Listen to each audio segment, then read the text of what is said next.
The winter of 1957, an unforgiving season, casting a gray, industrial shroud over Philadelphia. In Fox Chase, on Susquehanna Road, the woods were more than just trees. They were a raw, open wound, a dumping ground for the city's unwanted, its refuse. And that winter, they held a secret of unimaginable horror. A desolate tableau, narrator. A place where the discarded debris of suburban growth became a silent, unwilling stage for a profound tragedy. Amidst the bramble and the illicit clutter, a young man, checking his muskrat traps, stumbled upon it. A simple cardboard box, large, deceptively unassuming, resting in the undergrowth. Inside, expert, was not the expected discarded merchandise. It was the nude, battered body of a small boy. The chilling heart of the case. A child, reduced to something discarded, left to the elements. The sheer brutality of it still reverberates. Fearful of repercussions regarding his traps, the hunter made a tragic choice. He kept silent, leaving the boy to the desolate quiet for days. It wasn't until the college student, following a rabbit into the brush, encountered the very same terrifying tableau that the authorities were finally called. Days lost, narrator. Crucial time, perhaps the most critical window in any investigation, simply vanished. It speaks to the isolation of that place and the initial devastating silence surrounding such an atrocity. And so, with that notification, the clock began ticking on a mystery that has now haunted the city for nearly 7 decades, a case that has outlived the very investigators who first arrived on that cold, desolate scene. A persistent ache, narrator, a testament to a life tragically cut short, and a justice perpetually deferred. The boy in the box remains a spectral presence, a constant reminder of innocence lost, and a truth that still eludes us, decades later. February 26th. A date etched in grim memory for those who encountered the scene that day in Philadelphia. The bitter cold of winter had settled, a silent witness to a profoundly disturbing discovery. Indeed. When the police department arrived, they found a tableau of profound stillness, grotesque in its quietude. A simple cardboard box, originally intended for a J.C. Penney bassinet, a vessel of life, now something else entirely. We traced its serial number to a shipment in the Upper Darby area. And within that box, a child. A child, yes. Wrapped in a cheap plaid flannel blanket, a stark banner of cheap indifference against the brown corrugated paper. He was small, so terribly frail, appearing to be between 4 and 6 years old, yet weighing only 30 pounds. His very presence spoke of neglect and profound suffering. The details, they speak of an awful finality, don't they? His hair crudely shorn. Clumps remained, a silent testament to a hurried, almost desperate attempt to obscure his identity, even after death. The cold, in a tragic paradox, had preserved him, holding decay at bay. But it also cruelly obscured the precise moment life departed, adding another layer to the mystery. This wasn't some random, careless act, was it? Just discarded? No, far from it. The box was placed with a chilling deliberation. In a remote area, yes, known for illegal dumping, but this placement suggests an intimate knowledge of the locale. It wasn't random. It was chosen. He was left alone, stripped of every human comfort, identity, dignity, and warmth. A truly heartbreaking abandonment. The autopsy report from the Philadelphia Medical Examiner's Office paints a portrait of profound, prolonged suffering. This was not a singular event of violence, expert, but a chilling chronicle of systematic neglect. Indeed, narrator. The boy was severely malnourished, his small frame horrifically emaciated. His ribs were starkly visible beneath skin that was tragically pale and deeply, tragically bruised. 7 distinct scars were mapped across his body, a silent testament to a life marked by injury. And some of those scars raise a particularly unsettling question. They do. Among them, surgical scars on his ankle and groin. These are indicative of a cut-down procedure used for intravenous access. It suggests, quite unequivocally, that at some point in his short life, he received professional medical care. Someone, somewhere, was trying to stabilize him. Yet, despite that flicker of professional intervention, His life ended with brutal finality. The cause of death? Blunt force trauma to the head, narrator, a devastating injury. His small frame bore a mosaic of violence, multiple bruises varying in age and color, indicative of a history of repeated assault. And his final moments? His stomach was empty, save for a dark, unrecognizable residue. Suggesting he had vomited shortly before dying, a body racked with pain and starvation giving out. This is where the narrative becomes almost unbearably perplexing. Despite the starvation, despite the beatings, he was found clean, his nails meticulously trimmed. A cruel paradox, isn't it? Someone cared for his immediate hygiene, perhaps his superficial dignity, while simultaneously condemning him to a slow, brutal death by starvation and repeated violence. It speaks to a deeply fractured, utterly twisted form of care that defies comprehension. Doctor, we often look back at the past through a lens of modern understanding, but some cases defy even our current advancements. Tell me about the limitations of forensic science in 1957, particularly concerning that case. Indeed, an era before DNA, before the meticulous biological analysis we take for granted. Back then, it was a grim game of physical tracking, of following tangible threads through a world less digitally connected. And in that specific tragedy, one thread became almost an obsession. The blanket. It still haunts the popular imagination, doesn't it? A simple, innocuous object. Commonplace. Mass-produced flannel, churned out by the thousands in North Carolina mills, distributed across the nation. Affordable, unremarkable, until it wasn't. But there was a crucial deviation from the ordinary, wasn't there? A detail that set this particular piece apart from the thousands of others. Yes, a brutal alteration. It had been crudely cut in half, then hand-hemmed with a distinctive, almost clumsy stitch. An amateurish, yet deeply personal modification. That stitch, it was a whisper of a human hand, a signature, yet utterly mute. A tantalizing clue, then, one that promised so much only to deliver despair. Precisely. They chased the manufacturing batch meticulously across states, but the sheer, overwhelming volume of sales, it swallowed that lead whole.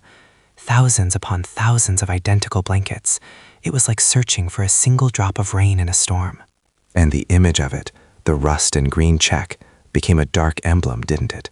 A grim phantom in the public's mind. It did. A block check of rust and green, seared into memory, a grim tapestry of what was lost. The theories were numerous, each more heartbreaking than the last. That it was from the killer's own home, perhaps a child's bedding, once a source of comfort, now desecrated, or simply a convenient, disposable rag used to shroud an unspeakable act. A domestic comfort, twisted into something so profoundly sinister, the profound irony of its softness against such savagery. A chilling transformation, from the warmth of a household object to the cold, silent witness of a child's brutal end. Its very softness a cruel mockery against the horror it bore. Every fiber was examined, every thread interrogated, but it gave nothing back, only silence. A silence that still echoes 60-some years later. Amidst the grim aftermath, a small, incongruous detail emerged.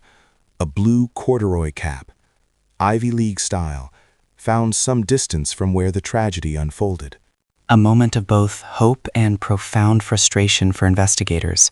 Was it a direct link, a dropped clue, or merely the detritus of an unrelated life, a forgotten item from a previous passerby? The debate was immediate and heavy. A tangible lead nonetheless. Within the sweatband, the stamp of Robbins' Bald Eagle Hat and Cap Co. provided a path forward. Precisely, and Hannah Robbins, the owner, had an unnervingly clear memory of selling that specific cap. A custom leather strap had been requested, marking it as unique. She described the buyer, a man in his late 20s, blonde, wearing a workman's jacket, unaccompanied by a child. A vivid image, a specific person. It was a powerful lead, a specific description, a unique item. They dedicated immense resources, pursuing every avenue, convinced this man held the key. Was the cap dropped in a moment of panic during the disposal of the body? Or was it, as you say, a cruel red herring, a forgotten relic from a teenager's afternoon, weeks before the horror? Despite the specificity, the relentless scouring of the city, the man in the workman's jacket was never found. The weight of that unsolved detail, it lingers, a specific clue that promised so much, yet ultimately led nowhere but deeper into the silence. Another layer of futility in an already tragic case. The discovery of the boy in the box sent a chill through the city. What was the initial response to such a profound tragedy, expert? It was, simply put, unprecedented in Philadelphia's history. The scale of the police response was immense. Imagine over 400,000 flyers, a staggering number, distributed to every single household, tucked into gas bills, even pasted in shop windows. They cast a wide net, desperate for any flicker of recognition. Such an immense, painstaking effort. And the image on those flyers, it wasn't just a simple sketch, was it? No, not merely a sketch. There was a composite, yes, but also a carefully retouched post-mortem photograph. They had altered the boy's image, opening his eyes, attempting to restore a semblance of life to his face. A grim, almost heartbreaking attempt to make him recognizable, to give him back his humanity in death. Hoping a neighbor, a doctor, a teacher might finally see him, recognize him. Precisely. His description, fair complexion, blue eyes, sandy hair, was common enough to be almost any child, yet distinct enough that his absence should have been noted somewhere by someone. The sheer volume of the distribution meant that nearly every resident of Philadelphia saw that boy's face. And despite this monumental reach, despite nearly every resident of Philadelphia seeing his face, what followed was a profound, terrifying quiet. Deafening silence. It wasn't just a lack of tips. It was an absence that spoke volumes. It suggested a terrifying, almost unbearable possibility. That he had been kept from the world, hidden, long before he was found in those woods. That he was isolated, invisible, lost to humanity not just in death, but in life itself. A child unseen, unheard, and utterly alone, until his final, tragic exposure. And that, more than anything, is what continues to haunt us. Of the thousands of leads pursued, one theory, above all others, utterly captivated the lead investigator, Remington Bristow, for the remainder of his life. By truly singular obsession, Bristow, an employee of the medical examiner's office, wasn't just pursuing a lead. He was gripped by a conviction that others seemed unable or unwilling to grasp. He became fixated on a particular foster home located barely a mile and a half from the crime scene. A prominent local family ran it, housing unwed mothers and their children. Bristow felt the proximity was far too coincidental to ignore. And in that society, the scandal of an unwed mother, particularly within a wealthy, insulated, and fiercely private family, was often seen as a far greater tragedy than a child's quiet disappearance. Their world was built on keeping secrets. Bristow speculated with a chilling certainty. The boy was the child of the foster father's stepdaughter. An accidental death, he believed, ruthlessly covered up to avoid an unspeakable scandal. He poured his own money and time into staking out that property, convinced the answers lay hidden behind its formidable stone walls. He envisioned a child kept in the attic, hidden away, his very existence a shameful secret, a life that, tragically, became an inconvenience. For Bristow, this wasn't an unknown child.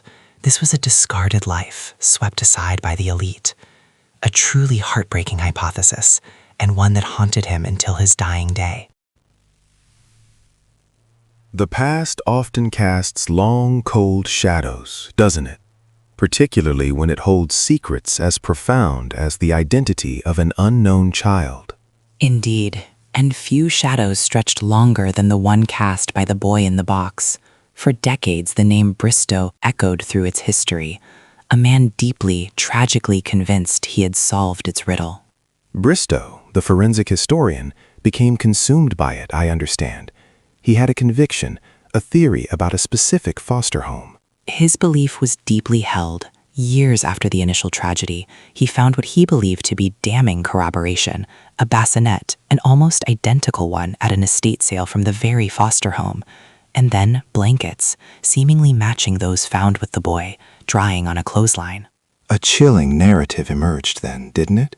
An accident, a panic, a terrible cover-up. Precisely. He theorized a fall, perhaps, a moment of tragic oversight, followed by desperate fear, leading the family to conceal the death. It was a compelling narrative of class and privilege, of how desperation might drive an unthinkable act. And yet, despite Bristow's certainty, it never quite fit, did it? the puzzle pieces refused to interlock with the necessary precision. No, the crucial, hard evidence never materialized. Police interviews yielded nothing but consistent, firm denials from the family. They eventually vanished from the immediate area, leaving a void of speculation, but no concrete proof. Then came the ultimate cruel twist, didn't it? Decades later, with the advent of modern science. Yes, DNA testing, a tool Bristow could only have dreamed of, offered a definitive answer to one part of his theory. The stepdaughter, whom he suspected of being the biological mother, was conclusively ruled out. A devastating blow to his life's work, though he had passed before knowing. So he carried that conviction to his grave, convinced he'd found the truth, only for time and science to gently, irrevocably dismantle it. A profound irony, yes. His theory, compelling in its human drama, ultimately proved a powerful but misguided distraction, a dead end. Modern forensics, thankfully, has since begun to illuminate a profoundly different and equally heartbreaking path for the investigation. The echoes of one tragedy leading to the pursuit of another. The silence surrounding that boy remains, but perhaps now a different kind of hope for truth. Hope, yes, but the quiet sorrow of a life spent in pursuit of a ghost, only for the true specter to remain hidden, that lingers too. In 2002, a new lead, a whisper from the shadows, threatened to finally break the silence surrounding the boy in the box. A woman, identified only as M to shield her identity, contacted authorities with a truly harrowing story. Such a belated claim, decades after the fact, immediately casts a long, unsettling shadow. It forces investigators to confront not just the facts, but the profound complexities of human memory and trauma. M claimed her abusive mother had purchased the unknown boy in 1954 from a family in a nearby neighborhood. This child, whom they called Jonathan, was then allegedly confined to the basement of their Lower Marion home. A child acquired, reduced to a possession. It's a terrifying premise, revealing a profound depravity.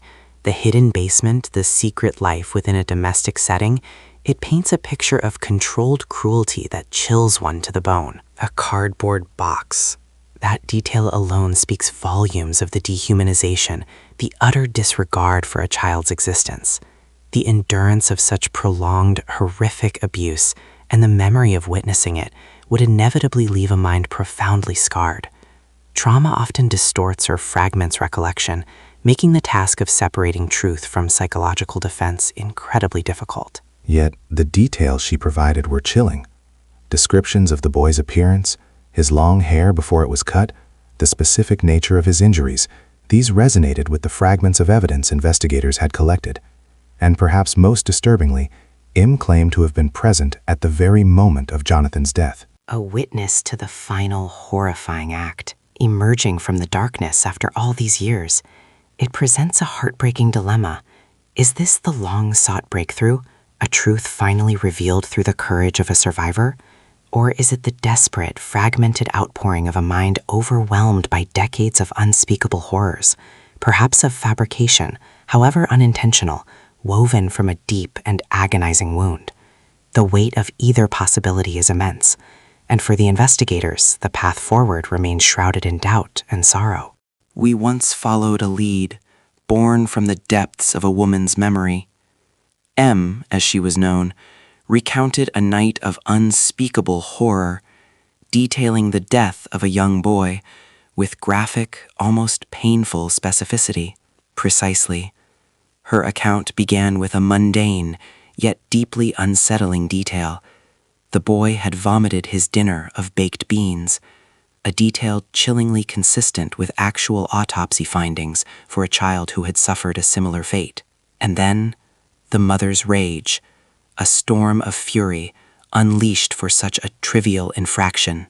Indeed, M described the mother throwing the child into a bathtub, beating him relentlessly until his head struck the ceramic, rendering him unconscious, a scene of pure, visceral brutality. Following this, the grim journey to the Fox Chase woods to dispose of the body, a calculated act of concealment. She even described her mother cutting the boy's long hair in the car, a desperate attempt to hinder any future identification. These were the hallmarks of a narrative so detailed so seemingly authentic that it demanded investigation. Yet, as is often the way with such harrowing narratives, a shadow of doubt began to creep in. A profound shadow. While the specific detail of the baked beans was compelling, perhaps even haunting, the broader architecture of her memory began to crumble. Neighbors, even those with the keenest eyes in a tight-knit community, had no recollection of a child. The very layout of the house, too, failed to align perfectly with her description. And then, the revelation of M herself, her history, a documented struggle with profound psychiatric instability. It cast a tragic pall over the entire testimony. The police, despite their diligent efforts, could not corroborate the purchase of a child, nor his presence within the home. So the lead, so full of vivid, heartbreaking detail, ultimately dissolved into the tragic uncertainty of fractured memory, of the mind's own intricate, often distorted landscapes. A lead, vibrant and harrowing, that proved to be a phantom, a testament to the fragility of truth when confronted by the depths of human suffering and illness. Even in death, his body whispered a different story than the one we initially believed. The initial theory of a feral existence, of a child utterly abandoned to the wild, began to crumble under closer scrutiny. Precisely. The physical evidence presented immediate stark contradictions. Take the hair, for instance. What appeared at first to be a haphazard, almost savage chop, upon forensic examination told a hauntingly different tale. His hair had been long, relatively well-maintained, before that crude final cut. Not the matted tangle of a wild child, but something cared for, then brutally shorn. But it was the scars, wasn't it, Doctor? The indelible marks that truly defied belief. Yes, the surgical scars. Specifically, the cut-down scar on his ankle. For those unfamiliar, this is a procedure performed in controlled medical environments, hospitals, typically for critical care, a lifeline for fluid administration or blood transfusions when other access is impossible. It isn't a mark of neglect, but of dedicated medical intervention. Meaning this child, this boy in the box, had a medical history. He existed within the meticulously cataloged records of a hospital somewhere. That was the logical, undeniable conclusion. A procedure of that nature implies a patient ID, a chart, a paper trail. It spoke of a hospital ward, skilled hands, a life actively preserved. Yet the brutal reality of our search was that despite sifting through thousands of medical files, across not just Philadelphia, but all neighboring counties, no match was ever found.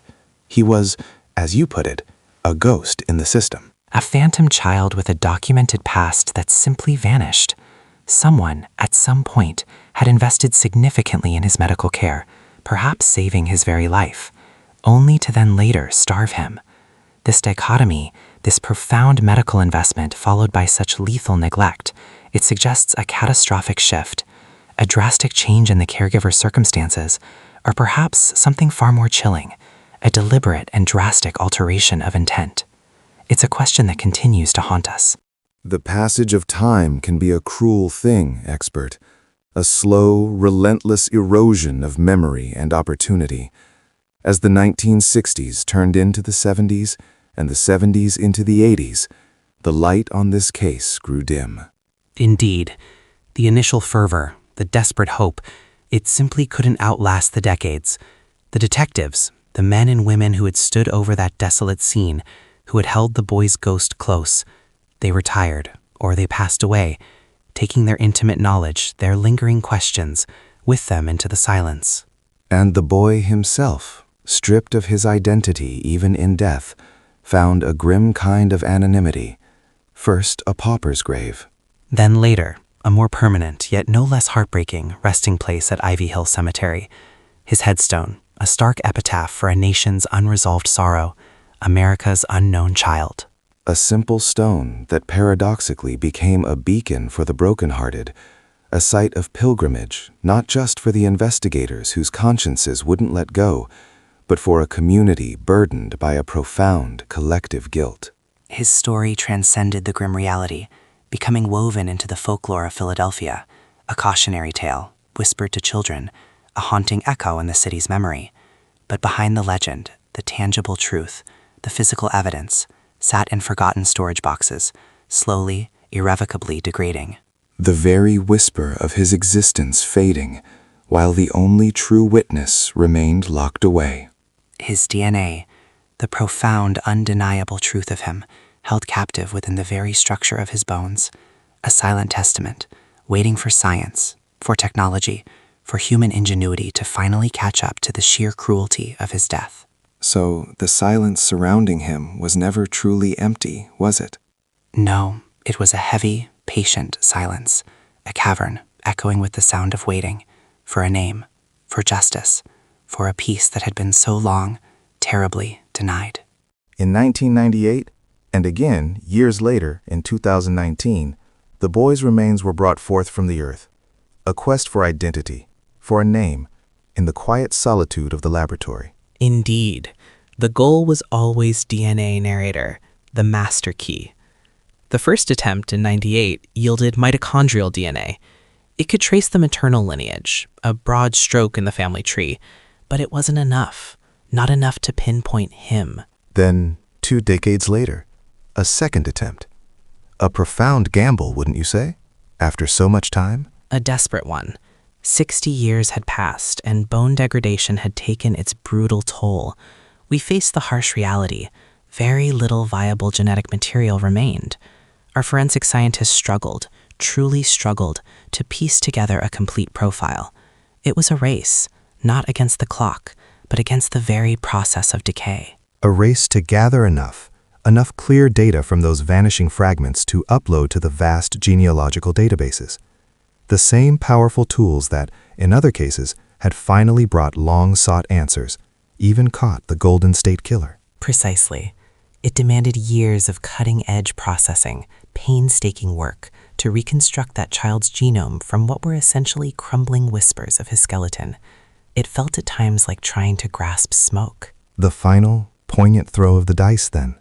The investigation's last desperate hope. The final Hail Mary pass, yes, a testament to a relentless, unwavering pursuit for a boy whose name we so desperately needed to know. For nearly 70 years, a shadow lingered over the nameless victim, a child lost to the unforgiving streets of Philadelphia. The decades passed, the mystery deepened.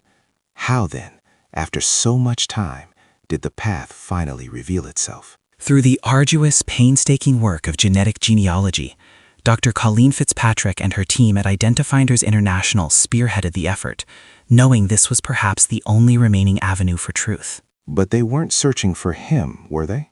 Not directly. No, that was the profound ingenuity of it. They sought his distant echoes. By uploading the boy's DNA to public databases like GED Match, they began to find faint connections, small segments of shared life, linking him to strangers across generations. From these threads, they meticulously wove a vast tapestry of family, thousands upon thousands of names. A tapestry built from fragmented lives and forgotten histories, I imagine. Precisely. It was a monumental puzzle of birth certificates, census records, the ghost of countless lives documented and filed away. They worked backward through generations to common ancestors, then painstakingly forward, searching for the living descendants who might unwittingly hold a piece of his story. And eventually, the impossible began to yield. Yes, they narrowed their focus to 2 prominent families, one in Delaware County, another in Philadelphia, and then a birth certificate for a child born in 1953, whose existence had, for reasons we may never fully comprehend, been deliberately obscured. The pieces, after all those years, finally clicked. A somber truth brought to light. The science of our present, reaching back through the decades to finally illuminate the profound darkness that surrounded a child in 1957. 65 years, an unimaginable stretch of time, passed in silence before the Philadelphia Police Department finally spoke. Before a crowded room, their voices heavy with the weight of decades, they announced the name that had been lost to history. A silence that was a burden, a collective ache for generations. To stand before the world and finally utter a name, it must have been a profoundly solemn moment for everyone involved. Joseph. Just the sound of it, after all this time. It transforms him from a tragic symbol back into a fragile, lost child. A child with a birthday, with a family, however broken. It's a reclamation of his very humanity. The revelation sent a shudder through the true crime community, a mix of relief and profound sorrow. And for the surviving investigators, those who carried his photo in their wallets for half a century, there were tears. Tears of relief, certainly, but also, I imagine, tears of profound regret. Regret that it took so long, regret for the answers still out of reach. It's a poignant testament to their unwavering dedication, yet also a stark reminder of the case's enduring cruelty. This restoration of his name, a triumph of persistence and advanced forensic science, feels like a closing of one painful chapter, yet it simultaneously opens another, perhaps far darker, in this enduring investigation. Precisely. We have restored his identity, yes, but that very act of restoration strips away the comfortable distance we sometimes create around unsolved crimes. It brings the reality of his murder into chilling, undeniable focus. Knowing Joseph's name doesn't, of course, automatically whisper the name of his killer. No, it doesn't. But what it does do is remove the cloak of anonymity that has shielded his perpetrator for over 6 decades. The killer, wherever they are, whatever their age, must now live with the stark reality that their victim is no longer an unknown. Joseph Augusta Zarelli now has a face, a story, and he demands justice.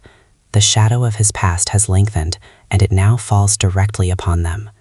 We often speak of the unknown, the voiceless children of history.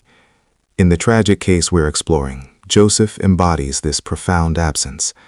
Could you begin by tracing what little we've pieced together of his origins? His story begins, or rather was revealed to begin, in West Philadelphia.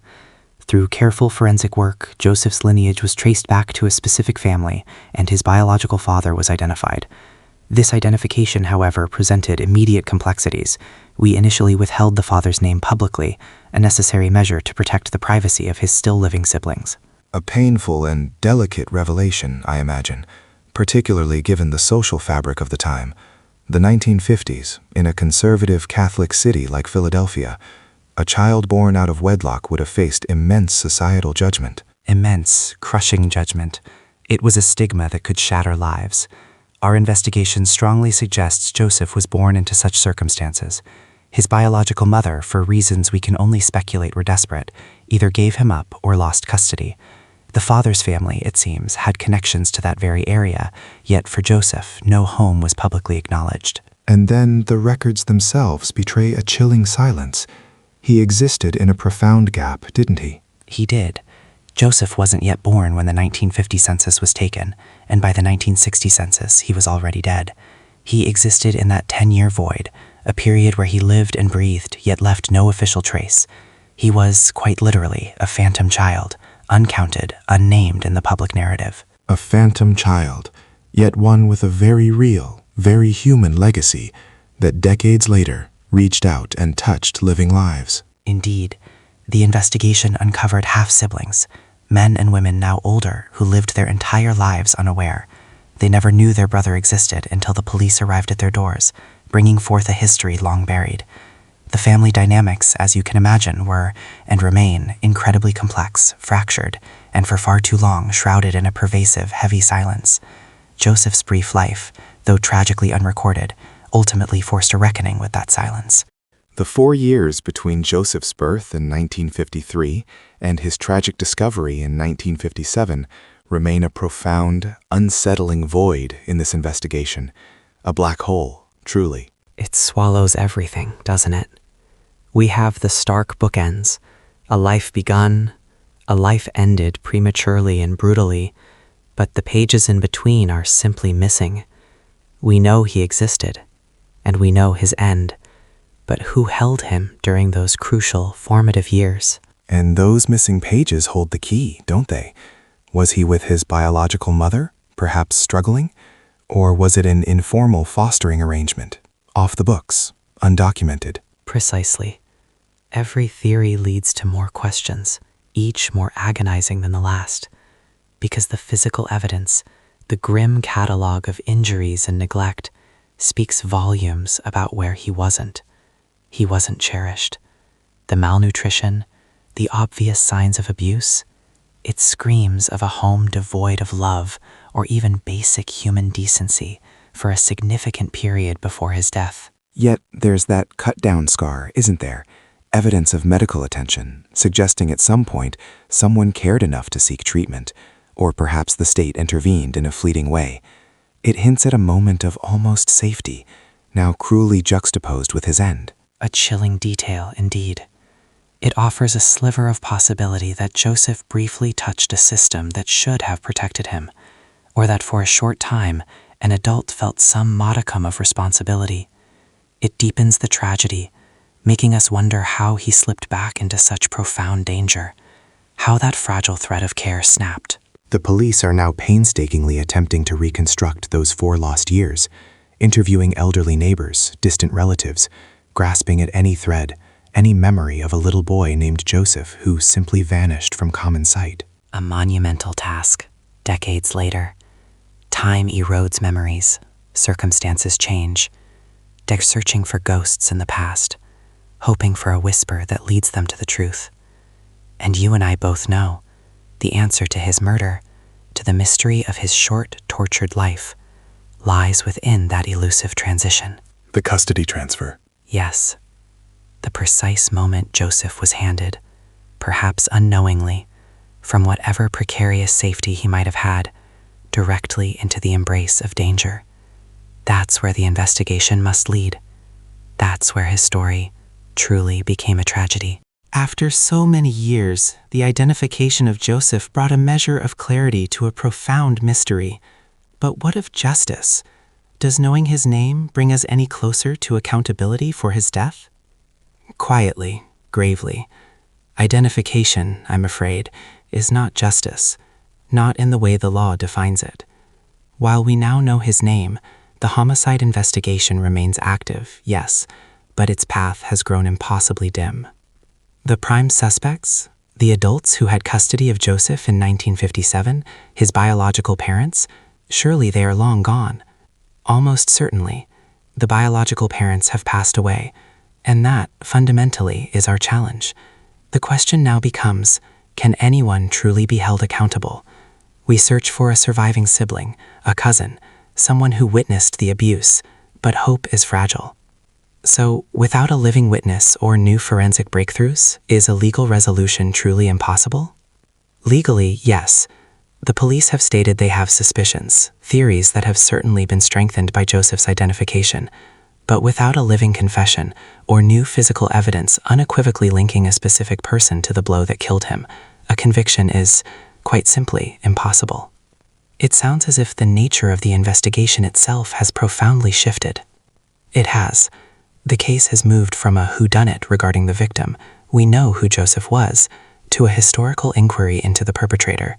We are no longer chasing an arrest warrant, we are excavating the sins of the past. Not to handcuff a ghost then, but to what? Precisely, not to handcuff a ghost, but to write the final line of the truth, to bring a measure of understanding to a story shrouded in decades of silence, and in doing so, perhaps offer Joseph the dignity he was denied in life. The legacy of Joseph Augustus Zarelli extends far beyond Philadelphia. For so long, he was the endearing face of the unknown victim. A child who tragically fell through every conceivable crack in society, didn't he? His anonymity, in a way, amplified the horror, making him a mirror for countless unspoken fears across the nation. His case, for all its profound sadness, spurred significant changes in how law enforcement handles unidentified remains, and even how foster care systems are monitored. An agonizing cost for progress. It took the profound mystery of a child's forgotten identity to force us to look closer at systems that were clearly failing the most vulnerable among us. He reminded a nation, chillingly, that a child could vanish in plain sight. For 65 years, he was everyone's child, because, devastatingly, he belonged to no one. The community of Philadelphia adopted him in spirit, tending his grave year after year, keeping his memory alive. They became his guardians, his mourners, and in that act of adoption, they bestowed upon him the poignant, almost mythical title, America's Unknown Child, a name that, beneath its solemnity, was truly a badge of collective failure, a profound, systemic failure to protect the most innocent. Now that he is Joseph, now that he has a name, the city, and indeed the nation, must reconcile the endearing myth with the undeniable reality of the boy. It's a challenging, almost bittersweet transition. For so long, he was a powerful symbol, a canvas for our anxieties and our grief. But now we have to look past the symbol and confront the individual tragedy. Because fundamentally, he was never merely a symbol. He was a boy who loved, who cried, who felt pain and joy, just like any other child. Precisely. His name doesn't diminish his symbolic power. It grounds it in a human reality we were denied for so long. Joseph Augustus Sorelli, a name that finally allows us to mourn him, not as an enigma, but as the precious boy he truly was. We end, expert, where we began, with a box in the woods. But it feels profoundly different now, doesn't it? The box is no longer empty of meaning. No, it holds a history now, a name. Joseph Augustus Sorelli. The child once known only by the tragedy he endured, now has his identity restored. And with that name, the cold case that froze the heart of Philadelphia has begun to thaw, revealing the full, heartbreaking tragedy of a lost life. Indeed, a grim solace, perhaps, that while the perpetrator may have escaped earthly justice, slipping into the grave before the handcuffs could click, they did not escape history, not entirely. The truth, then, truly has a way of rising, like bones from the earth. Joseph has his name back. He is no longer unknown. Nod slowly, and as long as his story is told, the profound silence that was meant to erase him is broken. His memory endures. So the investigation continues then. Not for a trial, but for something deeper, expert. For the final, absolute record of what happened to the boy in the box. For Joseph.